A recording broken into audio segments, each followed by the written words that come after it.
sermão certo? Damos sequência então agora com o sermão expositivo. No primeiro momento, vamos fazer a leitura aqui da introdução a este ponto, sermão expositivo.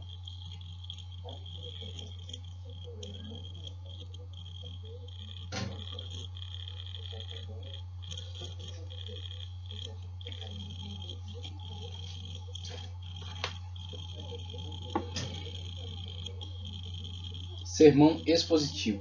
Uma das primeiras coisas que o pregador deve ter em mente ao pensar em pregar um sermão expositivo é saber que ele tem total conhecimento do conteúdo do texto que pretende usar. E é onde cabe sempre aquele alerta. Você precisa ser sincero.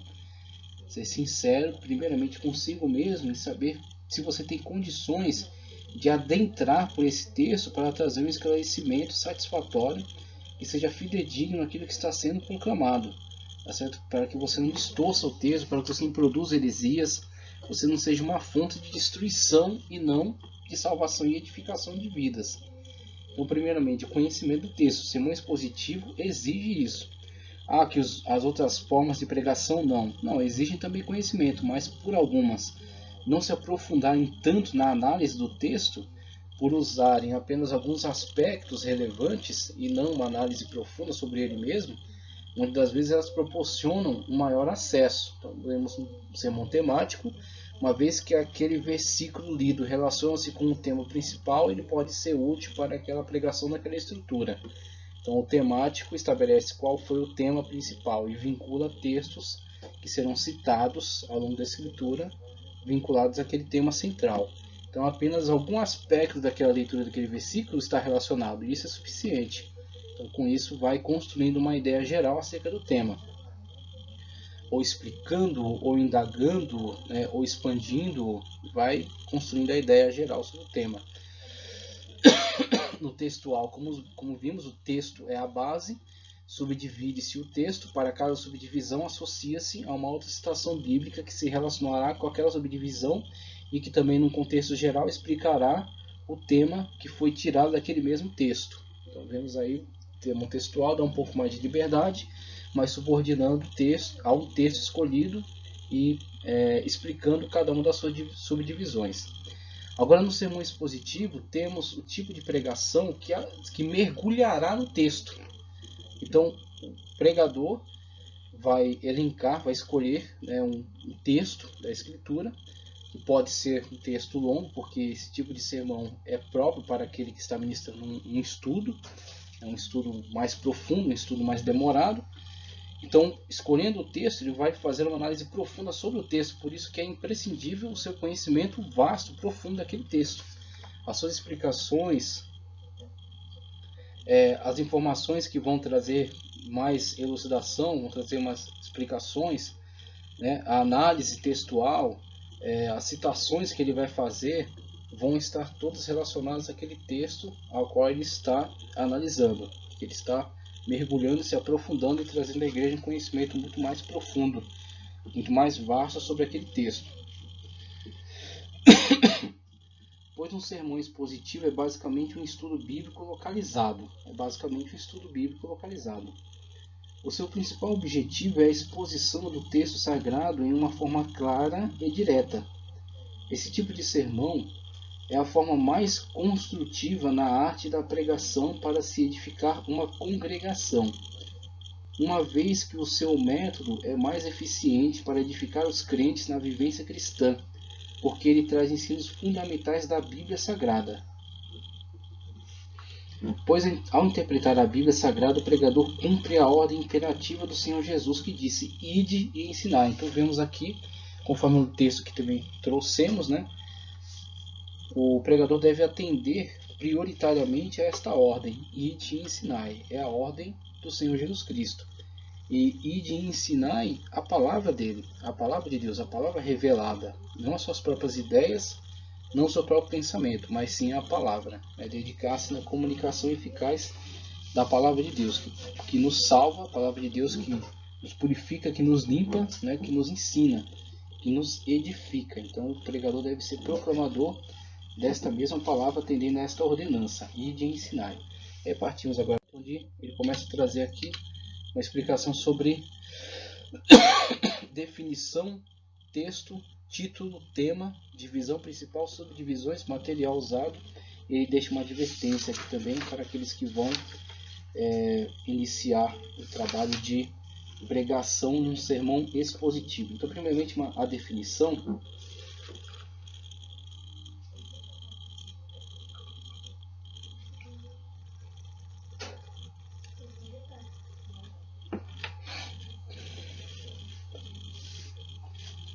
Sermão expositivo é o ato em que o pregador interpreta o texto bíblico subordinado a um título que normalmente é anunciado no início da pregação.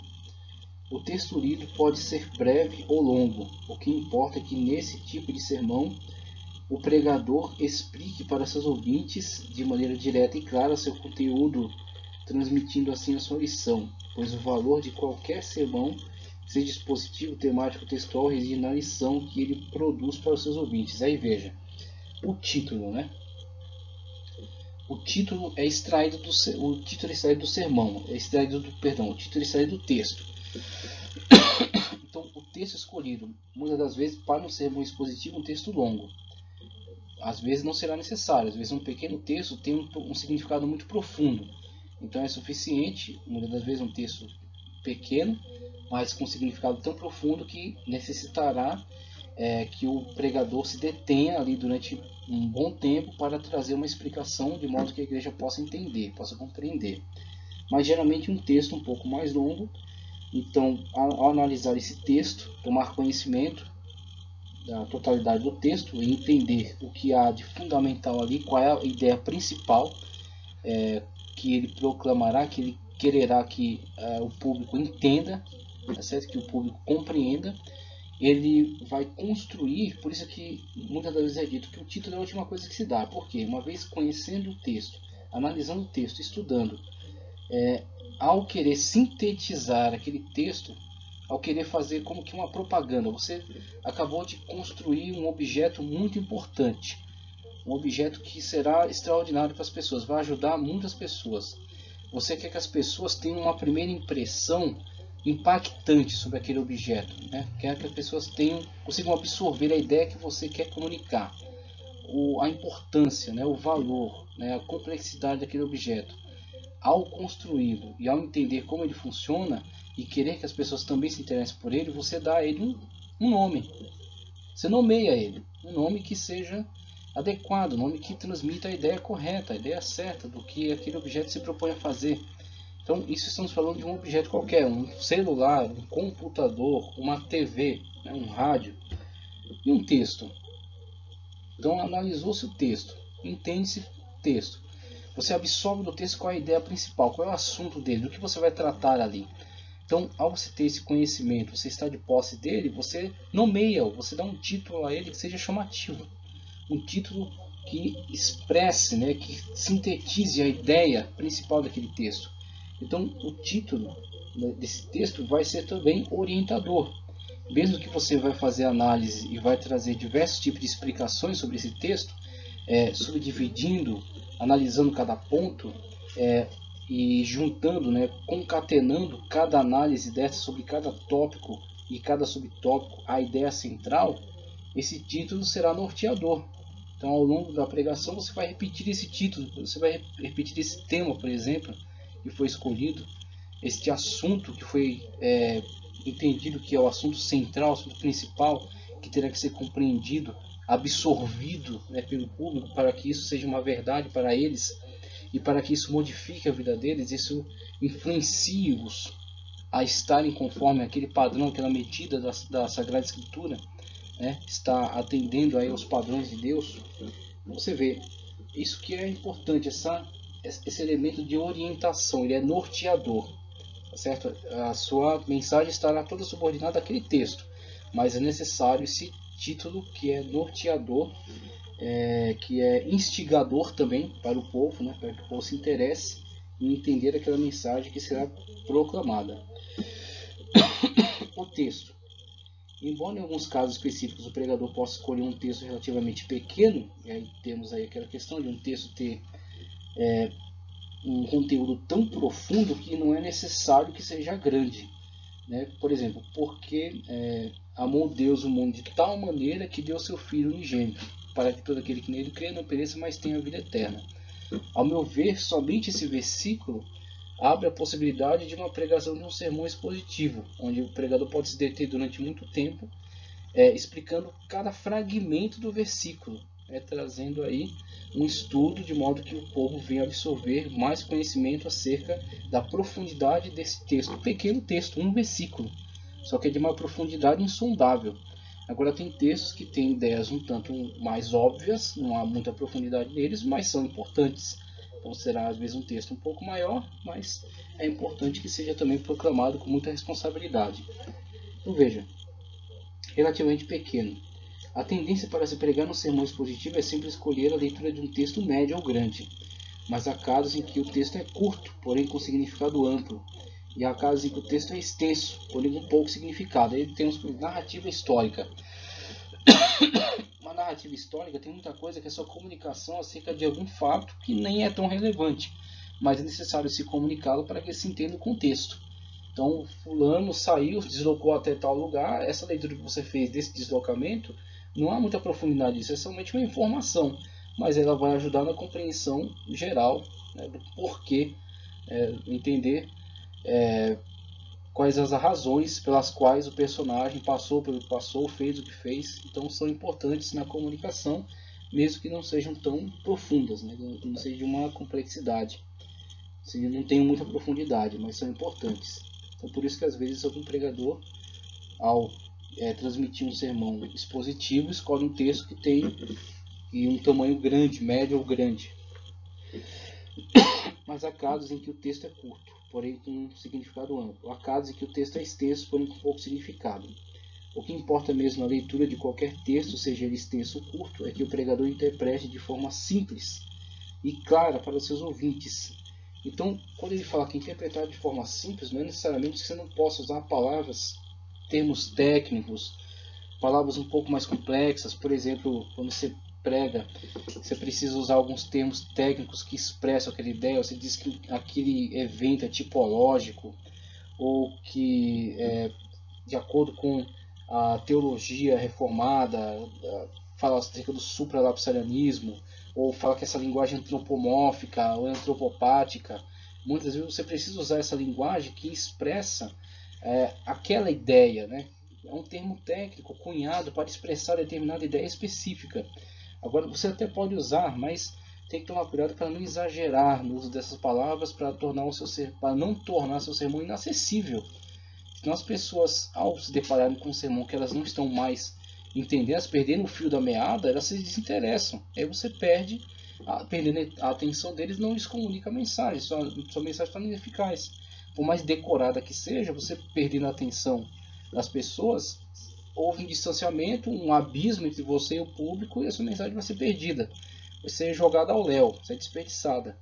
Então é necessário, ao se usar um termo desse, não se exagerar, usar somente aquilo que for estritamente necessário, imprescindível, que vai explicar aquela situação, e ao usar, em seguida já trazer explicação. Então usou o termo, significa isto, de forma clara, objetiva, e aí dá sequência à pregação, dá sequência à proclamação da mensagem, né? Então aquele termo foi importante, foi usado, foi explicado rapidamente e dá sequência à mensagem. Ele tem que ser uma nota de rodapé dentro de um contexto maior.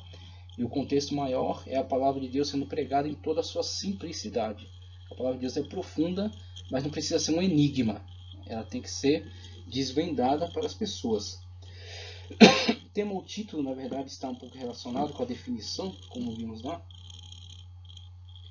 O título é a ideia central da mensagem, pois ele deve ser sempre lembrado no processo da pregação. Então, vimos aí com a definição, a gente viu a prática do sermão expositivo, a necessidade do pregador ter conhecimento profundo acerca daquele texto que está proclamando, e o estudo que ele está fazendo estar vinculado ao texto. Com o tema ou título, temos um elemento de orientação, conforme já falamos lá, é extraído do texto, tá certo? É extraído do próprio texto, ele comunica a ideia central do texto e ele sintetiza aquele texto numa frase, né, um título chamativo, um título instigador, tá certo? Que desperte o interesse, mas como a gente vai ver também no capítulo seguinte, que seja construído com responsabilidade, tá certo? E que conduza o raciocínio ao longo da mensagem. Então ele é uma bússola, ele aponta sempre para o norte. Então você estabelece aquele tema que vai ser condutor na exposição da mensagem, ele estabeleceu o norte. Então o norte é esse aqui, mesmo que a gente passe por diversas explicações diferentes, use alguns elementos externos até para trazer esclarecimento, mas o norte é esse, é chegar até essa mensagem. Se você não estabelece o norte, né, o tema que você está desenvolvendo, o título que você deu à mensagem para ser chamativo, para atrair a atenção das pessoas, se você não estabelece isso, você vai começar a andar desnorteado pela Bíblia. A Bíblia vai se mostrar para você um labirinto. Em alguns momentos você vai se ver sem saída. E aí quando muitos pregadores se veem sem saída no público, com 300 olhos olhando para ele, naquele momento ele começa a suar frio e começa a lançar mão de algumas estratégias que não são nada boas. Então ele começa a usar jargões, ele começa a usar línguas estranhas, ele começa a fazer promessa para o povo. Por quê? Porque ele perdeu o fio da meada. Ele não estabeleceu um norte. Então ele se perdeu em algum momento, não sabe mais nem o que ele foi fazer ali. E aí ele começa a tentar agradar o povo com esse tipo de coisa, né? Ou contar a história, e perdeu totalmente a pregação. A palavra foi jogada, o tempo foi jogado no lixo, né? E a oportunidade de comunicar uma verdade maravilhosa que podia mudar a vida de uma pessoa, muitas vezes foi totalmente desperdiçada. Como eu já vi em algumas ocasiões, pessoas que eram um verdadeiro desafio levá-las até a igreja, você consegue conduzi-las, elas estão lá, e o pregador, no momento principal, desperdiça totalmente a oportunidade com uma palavra totalmente desconexa, que ninguém entendeu aonde ele queria chegar. Divisão principal. Cada divisão principal deve ser tirada do assunto contido no texto. O pregador deve trabalhar o seu sermão sempre subordinado a elas, para não se distanciar do texto. Então temos a divisão principal, subdivisões. Então com a divisão principal você vai dividir o texto para explicá-lo. Então a divisão tem que ter um certo cuidado para não ser excessivo. Se você dividir demais o texto, você parece que está quebrando a linha central, o raciocínio central do texto. Então você precisa subdividir para explicar. Então você faz as divisões principais, dentro de cada divisão a subdivisão, como a gente vai ver no exemplo que a gente vai mostrar a seguir: divisão e subdivisão. A divisão, partes importantes do texto, tá certo? Que serão, uma vez explicadas no seu conjunto, tornarão clara a ideia central, o tema que está sendo desenvolvido. Então a divisão, a subdivisão faz com que aquela divisão possa ser explicada a contento. Então na subdivisão você vai enriquecer aquela divisão. Então aquela divisão vai explicar determinada parte do texto que está sendo analisado. Se você começar a explicar tudo do começo ao fim numa mesma toada, né, sem fazer essas divisões, o raciocínio se perde, se torna enfadonho. Então com essa divisão você coloca como que etapas, objetivos. A gente quer chegar a um determinado lugar, então a gente vai chegar daqui até o Nordeste. A gente fala, a gente vai viajar até determinada cidade, vai descansar lá, parar, dormir, acordar de manhã, vai mais, aí vai chegar até tal cidade. Então você vai estabelecendo etapas. Assim também com a pregação. O texto é longo, mas você vai estabelecer, vamos explicar isso aqui, daqui até aqui, lê, tal. Então isso aqui diz tais coisas. Então no seu próprio esboço você traçou subdivisões com as quais você vai enriquecer aquela etapa. Então pessoal, a explicação tal, essa informação de cunho arqueológico, essa informação de cunho histórico, essa informação de cunho exegético, e aí você trouxe uma explicação sobre aquela etapa. Parte para a próxima, arremata e aí faz um apelo final. Subdivisões. As subdivisões devem ser trabalhadas na mesma linha de raciocínio das divisões principais. Isso deve ser feito a fim de que o pregador não perca de vista o assunto primordial. Então subdivide-se para que possa a explicação não ser perdida, para que o tema central não seja perdido, não seja diluído e acaba a pessoa perdendo o fio da meada e da explicação. Material usado no sermão expositivo: quase todo o material é extraído diretamente do trecho lido pelo pregador no ato da pregação. O seu esboço gira em torno de uma série de ideias progressivas que circulam em volta de uma ideia principal, o texto. Então, por isso que é imprescindível que ele conheça muito bem, que ele esteja muito seguro daquele texto, porque o seu material vai ser aquele. O texto tem que ser rico, e ele tem que entender onde aquele bloco de texto ele começa e termina, onde tem a ideia central, independentemente de capítulo e versículo, que foi uma divisão arbitrária. Ele tem que entender, não, esse texto aqui é um bloco de pensamento, então eu tenho que trabalhar este texto, mesmo que ele seja o final de um capítulo tal e o começo do outro, não importa, desde que ele seja uma ideia central, ele tem uma ideia que seja explicada, né, que possa ter coesão, tem que ser um texto coeso. A advertência final que ele deixa aqui: ao pregar o sermão expositivo, o pregador precisa ter o máximo de cuidado para não fracioná-lo. Então isso aqui já foi falado, para não fracionar demais o texto. Partimos aqui para exemplos práticos, mas antes disso, uma leitura interessante que ele faz é diferenciando o sermão textual do expositivo. Veja só como ele faz essa diferenciação.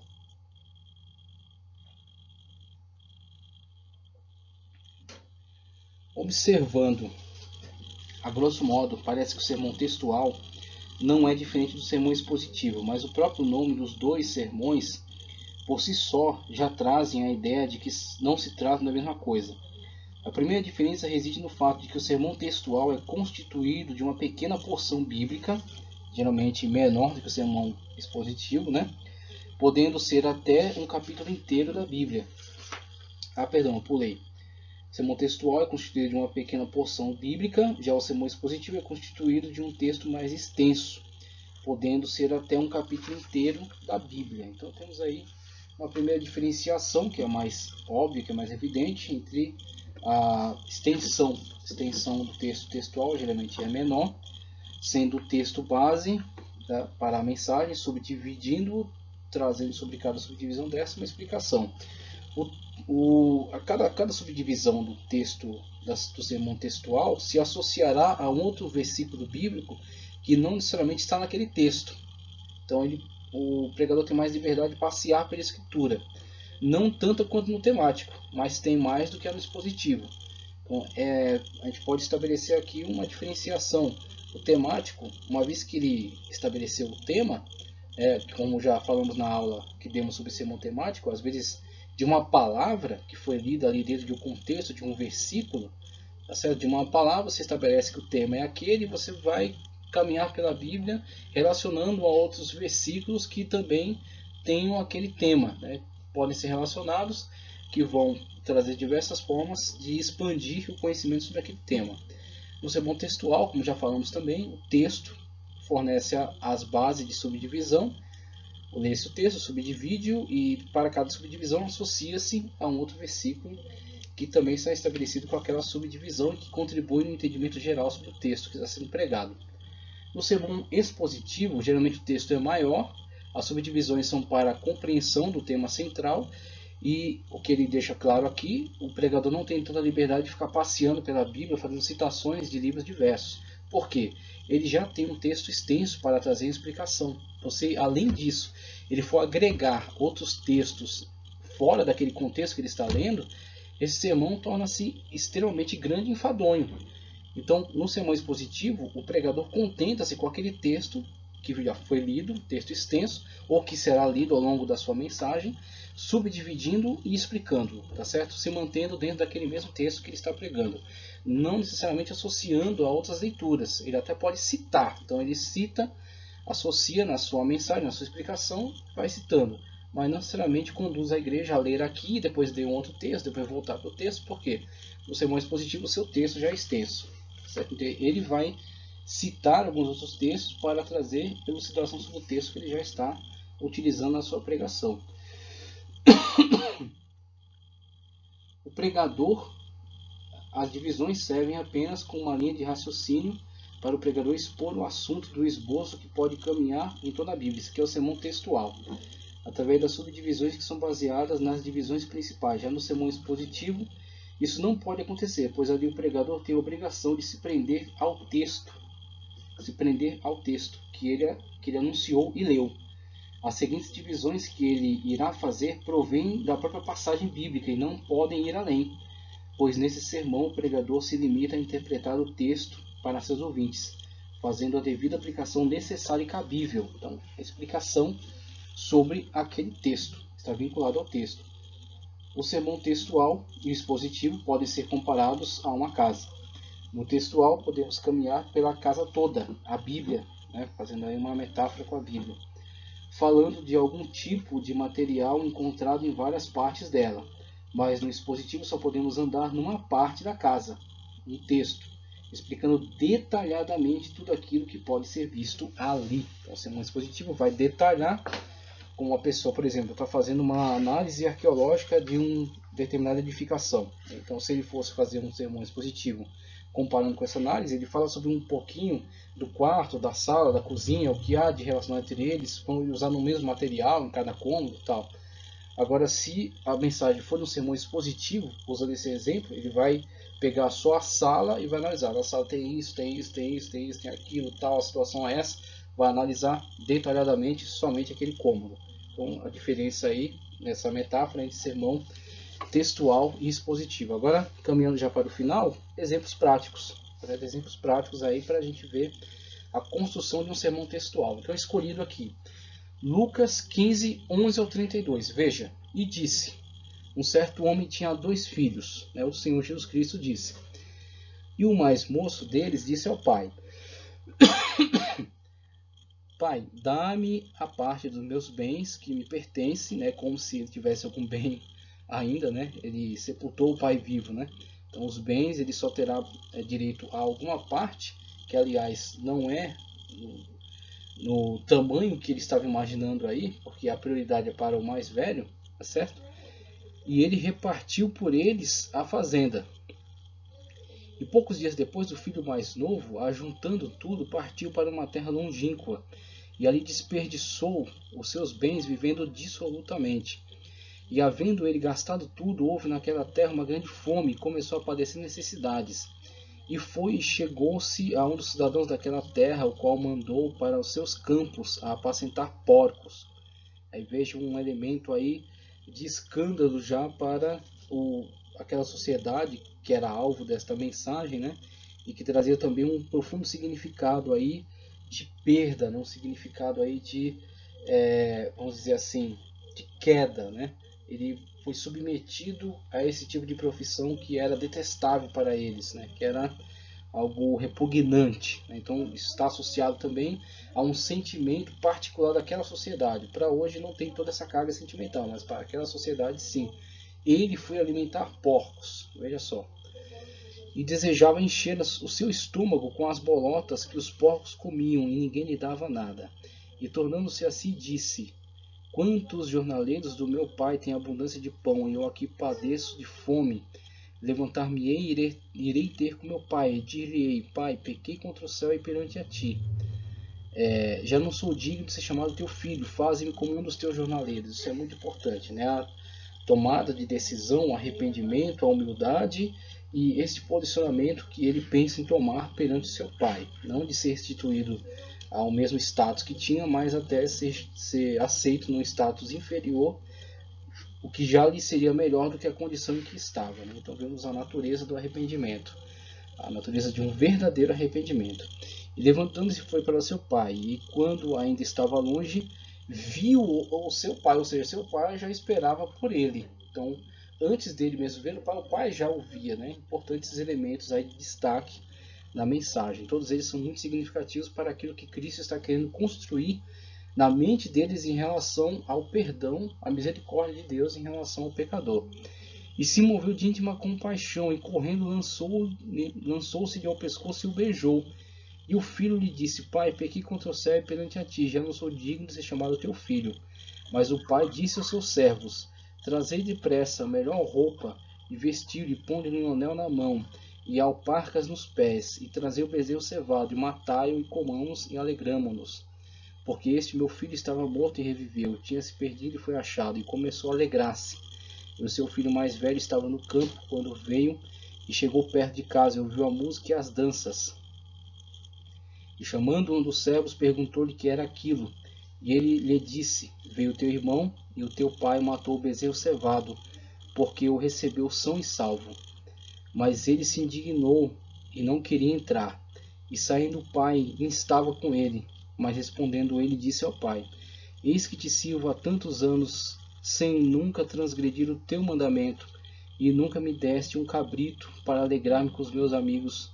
Vindo, porém, o teu filho, que desperdiçou os teus bens com as meretrizes, mataste-lhe o bezerro cevado. E ele lhe disse, né, o pai: Filho, tu sempre estás comigo, e todas as minhas coisas são tuas. Mas era justo alegrarmos-nos e folgarmos, porque este teu irmão estava morto e reviveu, tinha se perdido e achou-se. Então vemos aí, maravilhoso, as características, né, da iniciativa do pai em relação ao filho. O filho posiciona-se humildemente como aquele que entende que não pode mais ocupar o status que ocupava e contenta-se em ser recebido num status inferior. O pai, por outro lado, manifesta-se numa atitude de total misericórdia e perdão, e restitui ao filho e alegra-se pelo filho ter manifestado aquela atitude de arrependimento. O filho mais velho, por outro lado, que também comunica aí uma mensagem de ensinamento, é aquele que, vendo essa situação, não se deixa levar pela misericórdia, mas traz uma atitude de julgamento, né, juízo, colocando-se a si mesmo como superior àquele.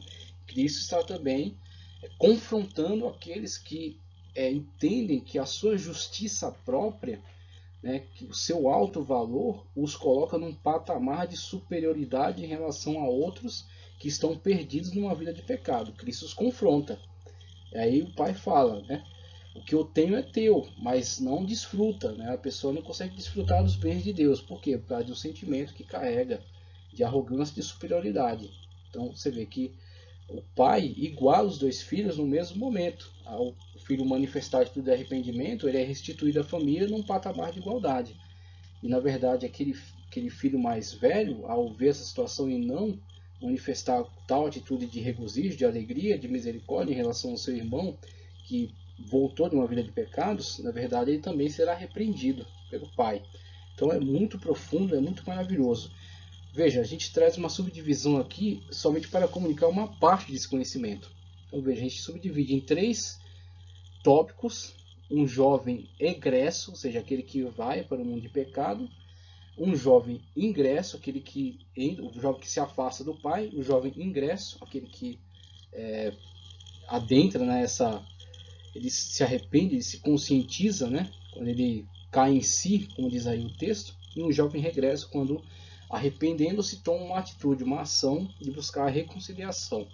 Então ele se afasta, ele se conscientiza do seu erro e ele toma uma atitude de vir-se humilhar diante do Pai, diante do Senhor, para ser reintegrado à família. E aí, para cada tópico desse, a gente coloca as subdivisões que forem necessárias. Então aqui foram colocadas 4 para a primeira, 3 para a segunda e 2 para a terceira. Não há problema nenhum em haver diferentes subdivisões, porque a subdivisão atende à profundidade daquele tópico. Então, se o tópico é muito profundo, subdivide-se de forma maior para poder uma explicação ficar mais clara, né, de uma forma mais satisfatória. Então, o jovem ele é egresso por quê? Por rebeldia, por descontentamento, por injustiça. Ele é injusto em relação ao seu pai e ele distancia-se do lar. Ele é ingresso no sentido dele ser consciente, conscientiza-se do seu erro, ele se arrepende da sua atitude e ele então converte-se naquele momento. Naquele momento ele já mostra uma natureza conversa que agora precisa ser demonstrada em atitudes. E é o jovem regresso, é exatamente aquele que volta para o lar do pai, né? Volta de uma postura correta de arrependimento, de humilhação, de humildade, e é recebido pelo pai então com amor e é reconciliado à família, tá certo? Uma atitude totalmente misericordiosa do pai, uma atitude que o coloca no mesmo patamar daquele que tinha antes de sair. Então o pai perdoa-lhe totalmente os seus pecados e o restitui ao seu familiar. O segundo exemplo que vamos usar está no Salmo 23, 1 ao 6. Então, o tema, conforme até esqueci de transmitir aqui, esse anterior, o tema, perdão, deixa eu retornar aqui. O segundo exemplo do sermão expositivo, deixa eu pegar aqui pela apostila, foi o Salmo 23. Então, o título que demos ao Salmo foi o Salmo da Ovelha. O assunto foi o bom pastor, certo? E aí, nesses Salmos 23, 1 ao 6, Salmo 23, 1 ao 6, a gente trouxe para esse Salmo 4 divisões. Então, na primeira divisão, um pastor provedor. E aí, vamos usar para essa divisão os versículos 1 ao 3. Para essa divisão, vou estabelecer 3 subdivisões. A primeira, que supre as nossas necessidades. Tá certo? O papel desse bom pastor, que nos alimenta. E terceira subdivisão, que sacia a nossa sede. Para a segunda divisão, o segundo tópico, um pastor que nos guia. Versículo 3, vamos analisar essa característica. O primeiro subtópico, por caminhos certos. Segundo subtópico, segunda subdivisão, por amor. O terceiro tópico, um pastor presente. Esse é o versículo 4. Vamos analisar esse tópico com o versículo 4. 3 subdivisões, sendo a primeira para nos corrigir. Segunda, para nos proteger. Terceira, para nos consolar. Finalmente, encerrando a mensagem aí, quarto tópico, um pastor misericordioso, aí já no versículo 6, duas subdivisões aí para ele, sendo a primeira que nos perdoa, a segunda que cancela nossas culpas, tá certo? E aí ele fecha aqui com um pequeno texto dizendo: agora que nosso sermão ficou pronto, olhamos para ele como alguém que olha para a redação de uma poesia, onde tudo rima, tá certo? Tem uma musicalidade na pregação, Tem toda uma melodia convergindo para uma única finalidade, tá certo? Comunicar essa mensagem de uma forma eficaz. Então, a gente fecha aqui essa explicação sobre o sermão expositivo, partindo para a próxima aí com a base da homilética, que será analisada aí na próxima aula.